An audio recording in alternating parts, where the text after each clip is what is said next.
Hi guys, my name is Blake, and today we have a 2004 Ford Crown Victoria. This is a 4.6 liter V8. It's a 4-speed automatic transmission. Overdrive kicks in right about 40 miles an hour. There's a button on the side that you can turn that off. It is the last car Ford made that is body on frame, which means that right behind the front and back bumpers is steel bar that connects the whole body together. It's about 4,000 pounds curb weight, and most of that weight is in the front. And last but not least, it is a rear-wheel drive car. So now I'm going to tell you a few cool things I like about the Crown Vic. Hello, my name is Jesse. I usually record videos with Jonathan, but today he had, for the 2000s, it does have, for the driver's side only, it does have electric seats. It does have a lock for windows, and it even has a really cool button that you can lock for the trunk. If you move on to the center console, it does have automatic lights for 2004, which is insane. And we also have a pedal removal, especially if you're really tall or very tiny and you can't reach the pedals. So some other features Ford thought of was the valet key. So the trunk can be accessed through the front, but with use of the normal key, you can lock it. And then without this key, example, the valet key, you can't get into this. The valet key will not unlock the trunk. So the only way to get into the trunk is with this key, the key fob, or, which we'll talk about later, the keyless entry on the side of the door. We also have a middle seat. So these front seats are bench seats, very similar to the back seat. There is a seat belt for the middle seat as well, so it's legal. The glove box also has a lock on it. So with the main key, you can lock that, and then the valet can't get into your glove box either. The valet key will also prevent anyone from getting into the trunk using the key or this side door. So the valet key will only unlock the front door and start the car.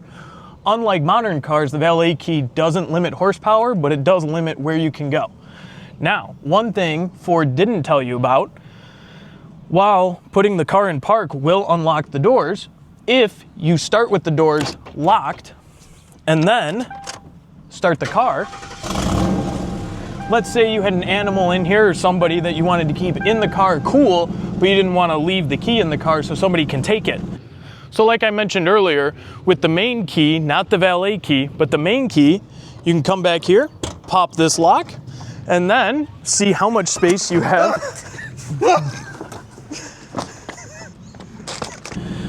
The ignition is held in with magnets, so you can in fact take the ignition out of the car and then close the car door. And now the car is locked. If this window was up, you couldn't get into it. You also can't put the car in drive without the key in the car. Now, let's say you have an issue like me, where somebody breaks your key so you can't have the key fob with you. If you come over to the keyless entry, you punch in a number, it's 5 digits long, and that will unlock the door.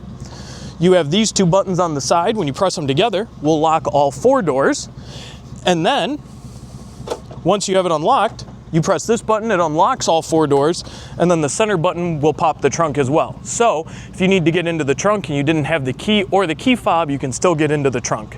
So now we are going to talk about the heart of the car, which is a 4.6 liter 2-valve, and it's actually from 1999 to 2004, they also did the heavy duty edition, which is like what they use in the Interceptors. So when they ran out of the normal 2 valves, they would put in the heavy duty valves, which has the cylinder wall a little bit thicker, and it has valve springs that are also very heavy duty. So this car makes 215 to 240 horsepower on a good day, and it makes 297 pound-feet of torque, all American bald eagles. Hey, Jesse!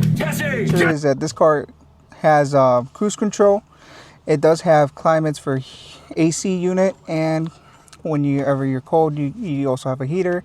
This car also has FM and AM radio, and does have a CD player and a cassette player. That'll bring you back in the day. And this is also when phones were not illegal to be calling on the phone when you're driving. So it does have a mute button for the phone.